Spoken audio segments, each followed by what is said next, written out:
Have you ever had an orgasm? Yes? No?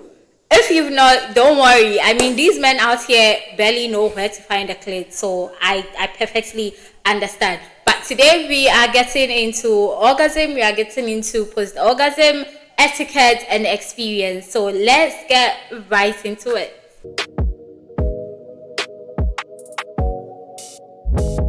Warning, listening to us might radicalize you. Hi everyone, welcome back to Unholy Feminists with me, your host for today, Gail, and my able and very gorgeous, as always, host, Kat. Hi Kat, how you doing? Gail. I'm doing well. Okay, maybe not so well, but let's not get into it. How are you?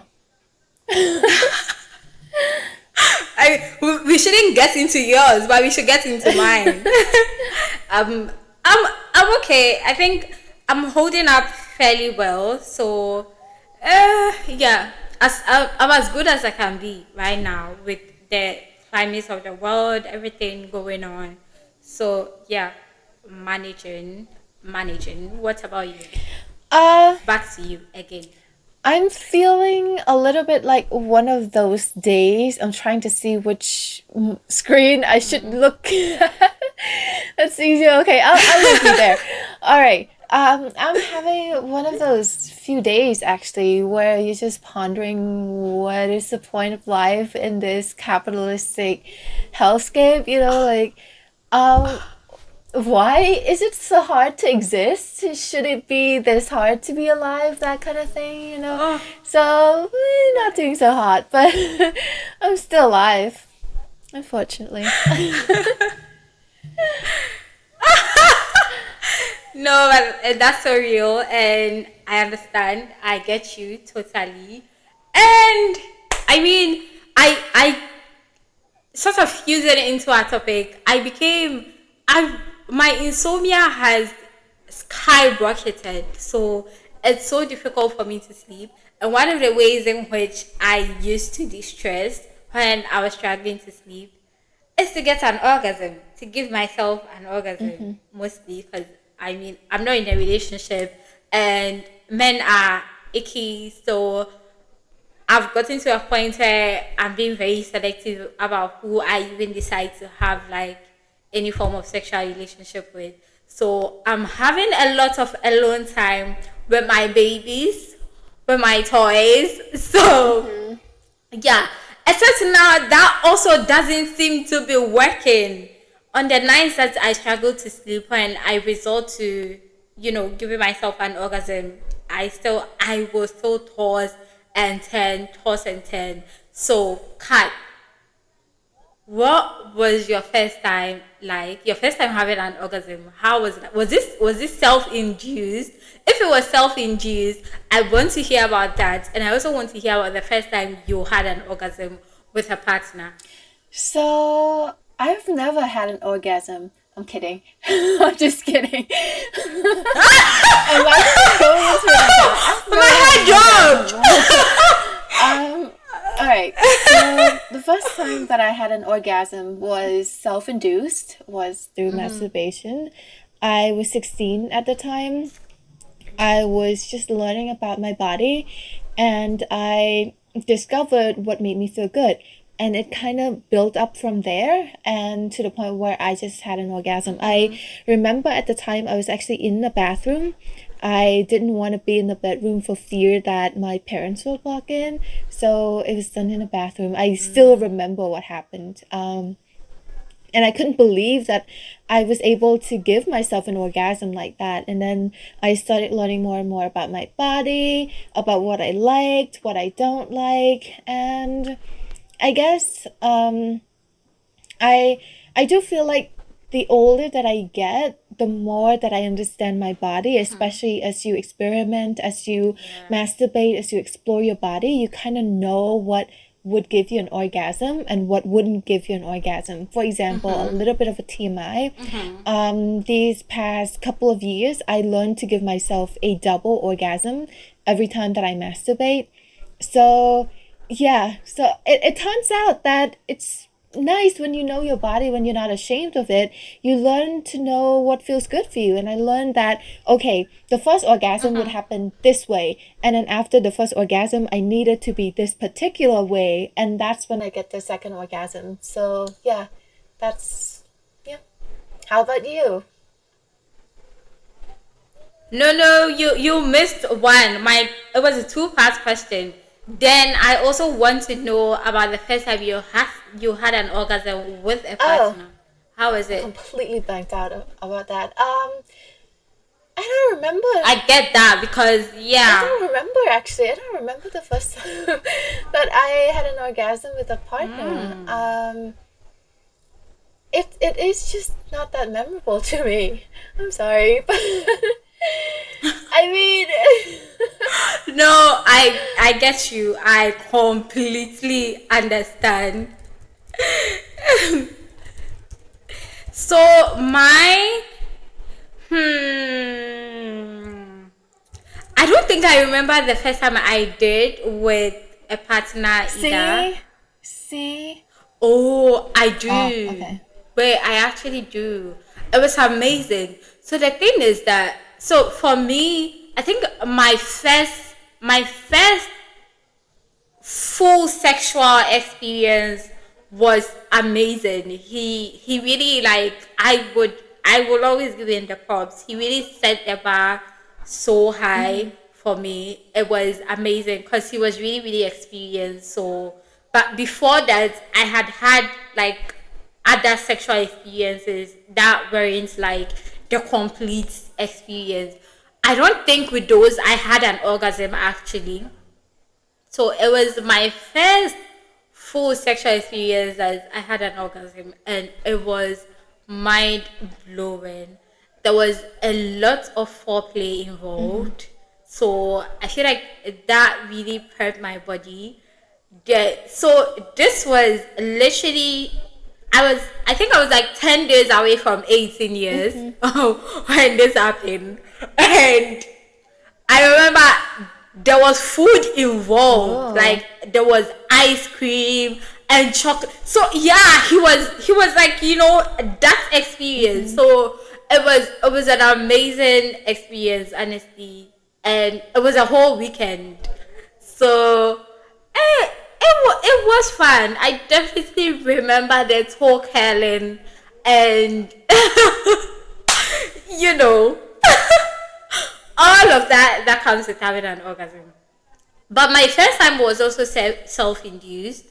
Yeah, I was learning about my body, and weirdly, I think that was just before my full sexual experience.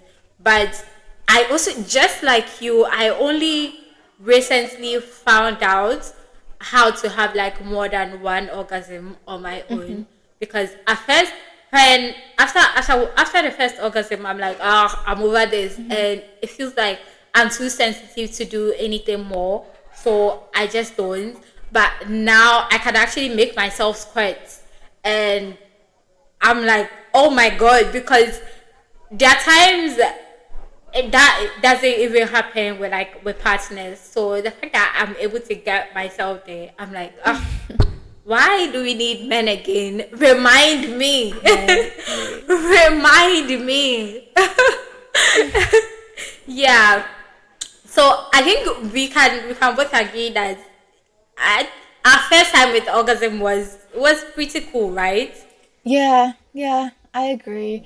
I mean, okay, I've had some partners who are better than others throughout the years, but I feel like the experience with myself, it's always different because I feel like it's more intimate for some reason. It's more intimate, it's more relaxing.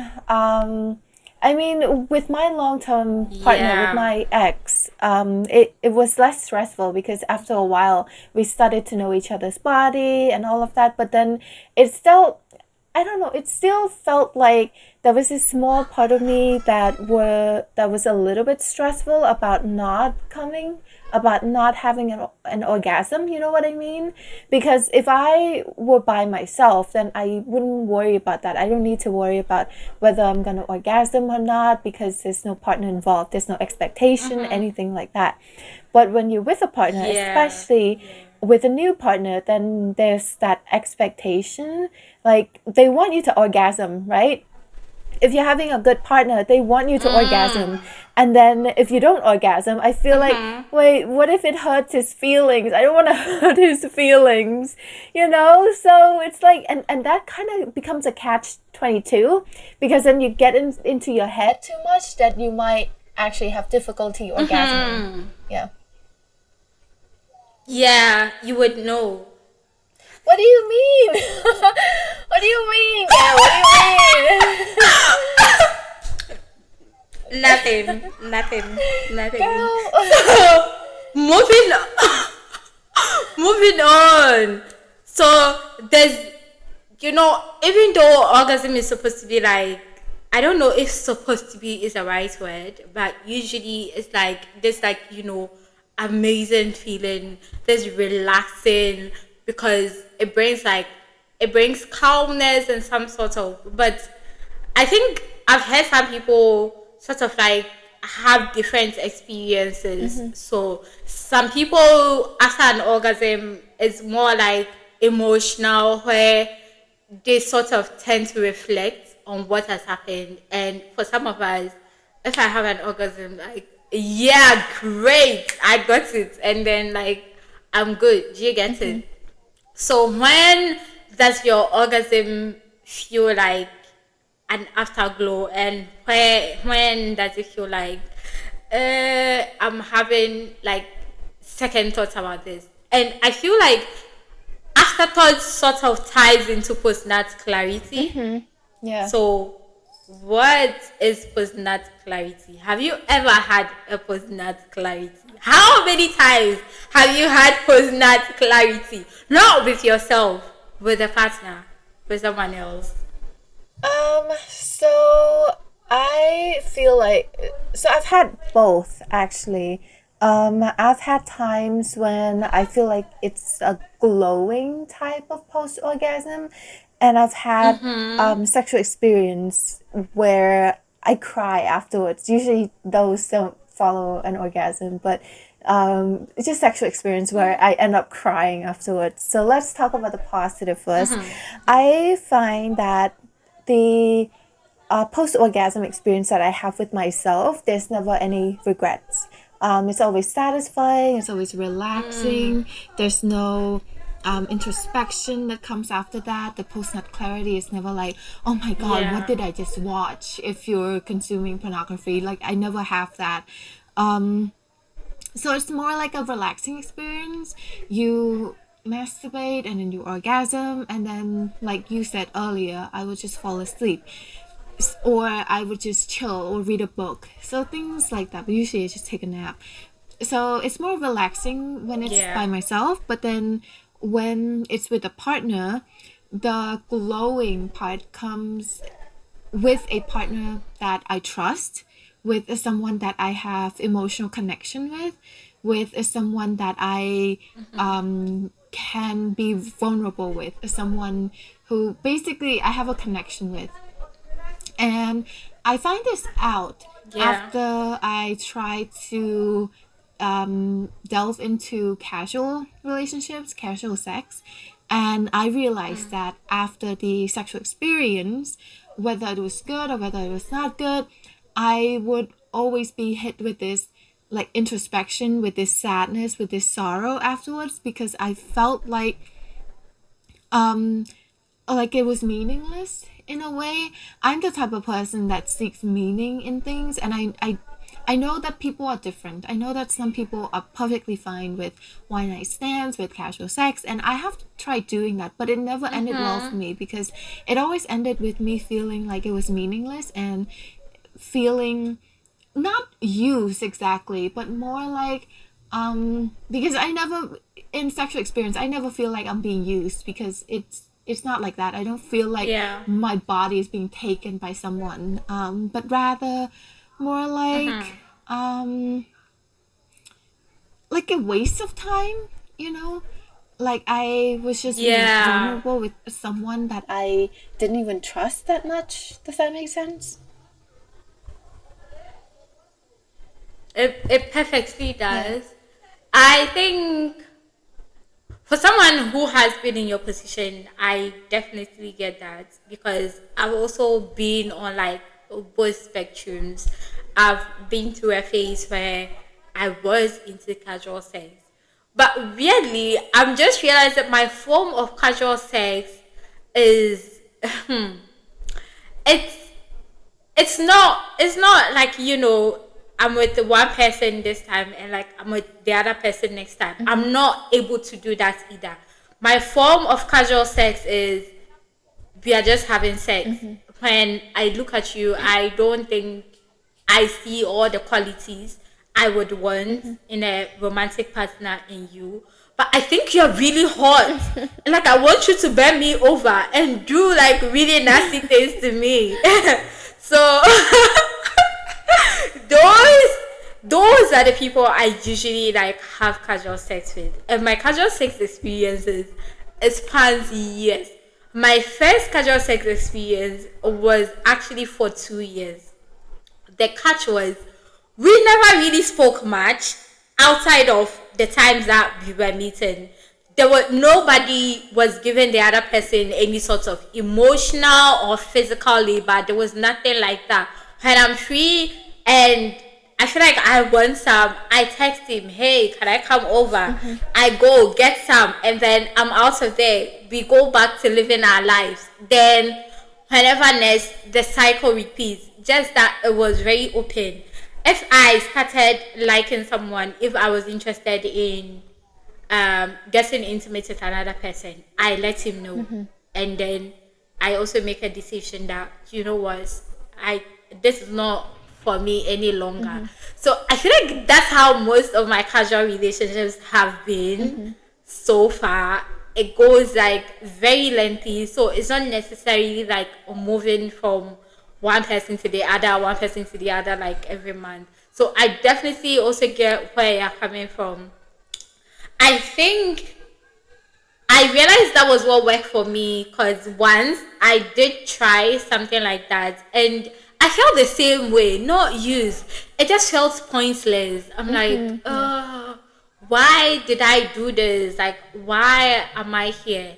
And I also realized for a lot of times as a woman when you decide to engage in casual sex, there are lots of men out there who treat you with a certain form of disrespect because society still does not identify women as sexual beings with like agency on when they want to have sex and when they don't want to have sex. So I've also encountered those kind of people, and that's definitely puts me off to some extent on casual sex. The way men will treat you when you decide that you want to have casual sex with them, because for me, I want my casual sex experience to have some level of respect. I mean, you can still treat it like a human being, and maybe I also want a little bit of emotions. Like, can we cuddle? Maybe after the sex. Why can't we cuddle? Because we are having casual sex, you feel like it's just get in and get out. Like, okay, come, we have sex and then get out of my house. I don't know. That makes it feel very weird for me. So that also definitely does not work for me. And that ties into personal clarity. What is personal clarity? Kat, for you, what is it? I feel like post that clarity to me, it means regrets afterwards, after the sexual experience. So, for example, if, Yeah. like I said, if you're consuming pornography, it can be regrets about the kind of content that you just watched. Like, what was I getting off to? What the fuck was that? Um, or maybe why did I have sex with this person? Because sometimes it's kind of like when you're hungry, right? When you're hungry, any food looks good. And then after you eat it, you have regret. You're like, why did I eat 5 bags of chips? That's not good for me. It's kind of like that with sexual experience. Why did I have sex with this person when they're being an asshole, or when whatever, when they're a red pill man, for example? Like, why did I have sex with this man? Right? Oh, So for me, it's something like that. It's kind of like when the horniness leaves your body and you finally see the ew. Yeah. situation for what it is. But it also, it doesn't always encompass regrets, but it's more like maybe it's the realization that what you had was special, right? So post-nut clarity, where you realize that, okay, sex with this person is actually a special thing. Maybe I actually really like this person. Something like that. At least that's how I feel to me. What about you? Yeah, okay. So I've only ever thought about it in the negative way, where like you have sex with someone and then you're like, oh, why did I do this? I've been there once. That was like my worst sexual experience till date, and I think that was like that was the height of my post nut clarity. I'm like, I was so icked out, and I was not just icked out with the experience. I was icked out with myself for even like being in that situation. I'm like, oh my god. And leaving there, I felt like everyone could tell what I went to do and who I did it with. And yeah, terrible, terrible experience for me. And that's the only way I've ever thought of it. So how you put it right now, it's very insightful for me. That personal clarity can also be like, you realizing that, oh, I actually really like this person. I've been there before with someone I was having like a casual relationship with, and so I cut him off because because yeah, no, we can't do that here. We can't catch feelings for like someone who is interested in casual here, because I also do not want to place the burden of my feelings on someone who, like, we both agree that we are doing this not for like emotional attachments or anything. Yeah. So yeah, I complete that's insightful. I completely agree that one of my I have a few rules when it comes to dating or something adjacent to that. One is, do not get involved in an emotionally unavailable person.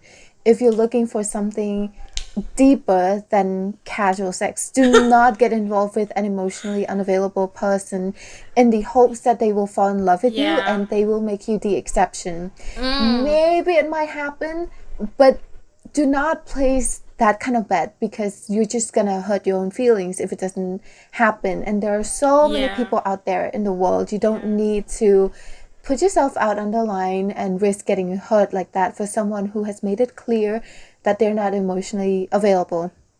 And the second one is, don't date someone for the potential. So date them for who they are right now. Don't look at them as a project and think that, hey, I can fix him. I can make him a better person. I can change him. Don't date someone for the potential. Look at how the person is right now and think about whether you want to be with that in the next 5 years, in the next 10 years.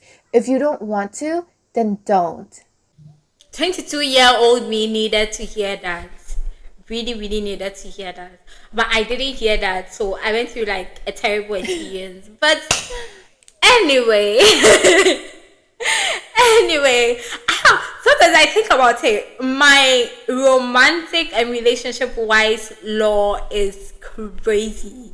Like, because when in retrospect, now at my age now, when I look back, I'm like, oh my god, maybe it was meant to happen. I mean, it happened, so obviously it was meant to happen.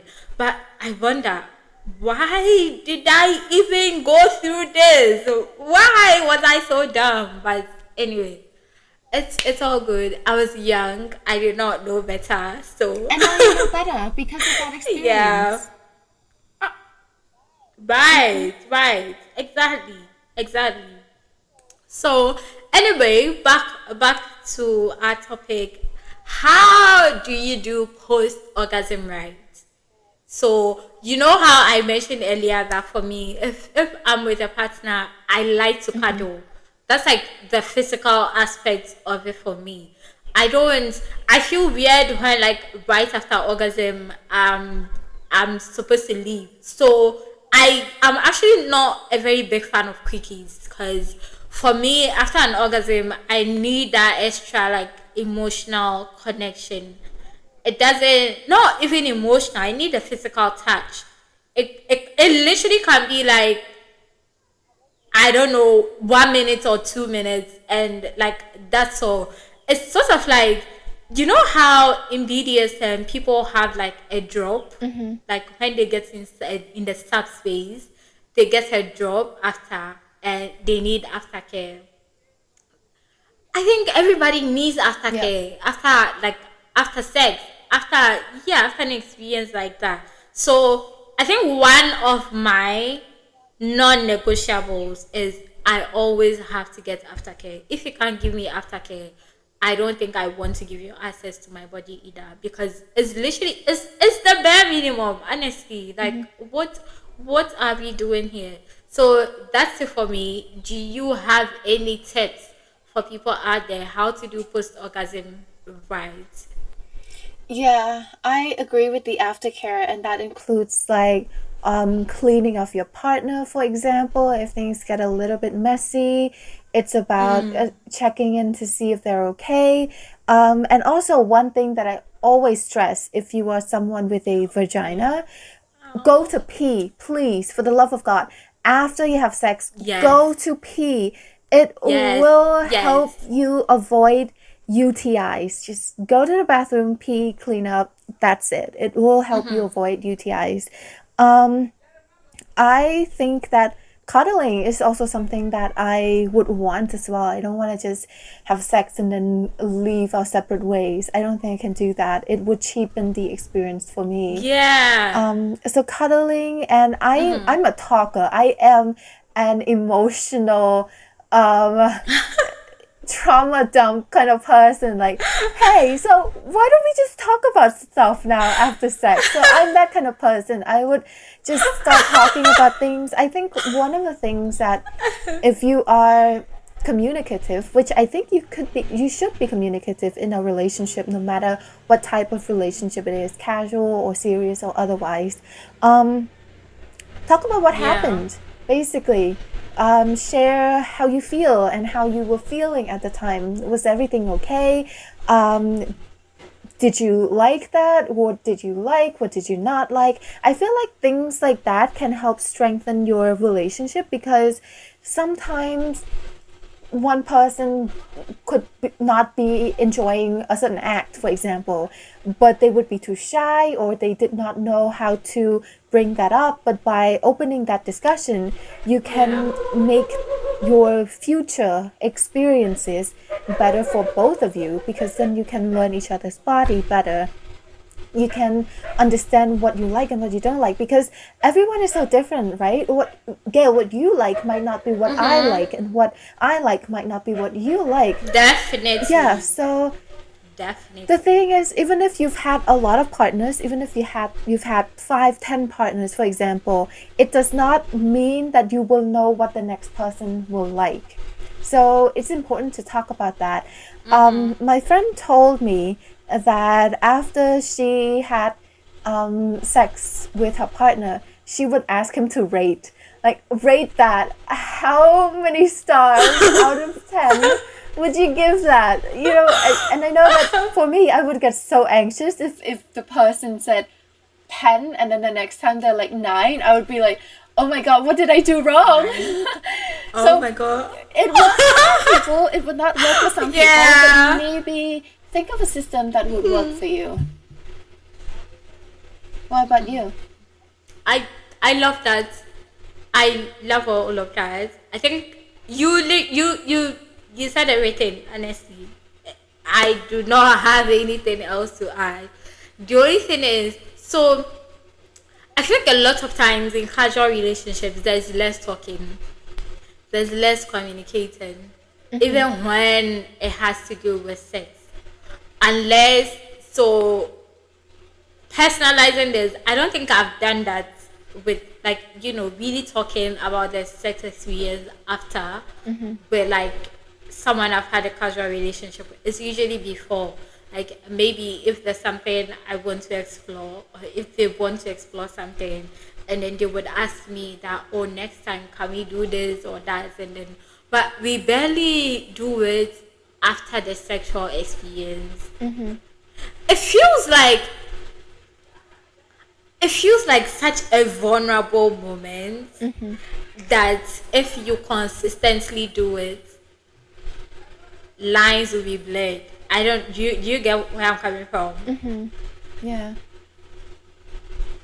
That, yeah. I think for me, I definitely think if I start doing anything like that, I'll probably start getting in the headspace of, oh, he's so, and I like him, and I don't want to do that. Yeah, you also need to communicate even in a casual relationship, no? I don't want to talk today. Also, have you heard men speak? God, if we talk a lot, I'll hate him. I mean, okay, maybe I'm just like an emotional yapper, but I like to talk about my emotions and I like to know about the other person's emotions. Maybe that's why I'm not suited for casual relationships. Is casual relationships. Yeah, definitely. Definitely. Yeah. Maybe that's why. That makes sense. I think I'm doing pretty okay in that regard. Also because I think every man I've met that I felt like, okay, there's potential, they proved me wrong. So they're men. It's like, like, yeah, now why bother? Like, honestly, why bother? So I've just gotten my head out of the, like, committed relationship or relationship space, and yeah, I've been single for years, but I've been getting some because a girl has needs. A girl has needs. Yeah, a girl has needs. So anyway, yeah, I think that brings us to the end of our episode today. Today was a very short, quick one, but I hope it was so very insightful for you and that you adopt some of the things we shared. If you already don't, and if you're a man watching this, you better give aftercare. Okay, give aftercare. Else I'll pop out. Give aftercare. Like, women are going through a lot in this world. Like, why are you just having sex and then you just get up, walk into the bathroom, wash yourself down, and then come and lie down and leave her to do whatever the heck she wants to do with herself? Please be nice, guys. Try at least, okay? And if you are in a relationship with a girl, give each other aftercare. Give each other aftercare, okay? It's not limited to just like a man giving, like, I mean, of course, if you're in a relationship with a man, you're a woman, he should worship you, like, heck yes. So he should be the one doing all that. But if you are two women in a relationship, pamper each other, be tender with each other, adore each other, okay? Alright, this is the end of our Yap session. As always, you can find us on all social media platforms as Unholy Feminists, TikTok, Instagram, and YouTube, Spotify. You can also find our yes, that's what I meant. YouTube as Unholy Feminists, and you can listen to us on almost all podcast apps. You can go to Buzzsprout. You can find us on Google Podcasts, on Apple Podcasts, on Spotify, and yeah, so many more. Just search for Unholy Feminists and you can listen to us yap while you wash your dishes, while you clean your house, or like, whatever it is that's going on with you. Thank you for coming to our yap session, and we will see you next time. Bye.